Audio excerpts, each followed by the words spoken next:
રબારી સમાજને રામ રામ. સમાજના ઘણા સમયથી આપણા રીત રિવાજો માટે ચર્ચાઓ ચાલતી હતી.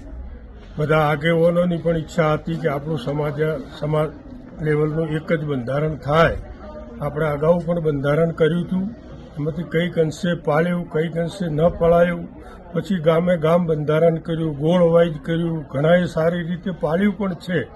પરંતુ હવે જ્યારે આ સમયની માંગ છે કે બધાની એકતા અને એક જ બંધારણ હોય તો સમાજના હિત માટે ઘણું સારું છે. અને જિલ્લાના તમામ આગેવાનોની પણ આ ઈચ્છા છે કે આવું થવું જોઈએ. તો બનાસકાંઠા જિલ્લો અને વાવ-થરાદ જિલ્લો દરેક રબારી સમાજના ગામના આગેવાનોને મારી વિનંતી છે કે આપ આપણા ગામ એકતા કરો અને આપણા સૂચનો લો.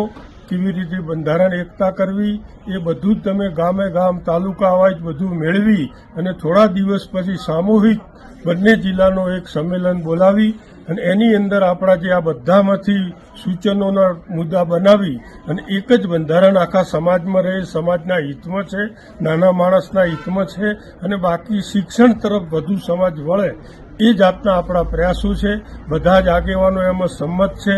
આવતીકાલે પણ મિટિંગ રાખે છે, પણ હું બહારગામ છું એટલે હાજર નથી. પરંતુ મારી સમાજને દરેકને વિનંતી છે કે આપ આપના ગામ દરેક સૂચનો ગામની એકતા બંધારણ એક થઈને પાળવું છે એવી મક્કમતા કરો, તાલુકા લેવલે મક્કમતા કરો અને પછી સામૂહિક ભેળા થઈને આપણા બધા જ મુદ્દા સામૂહિક મૂકશું અને બધા પાળશું એવી આશા અને અપેક્ષા છે.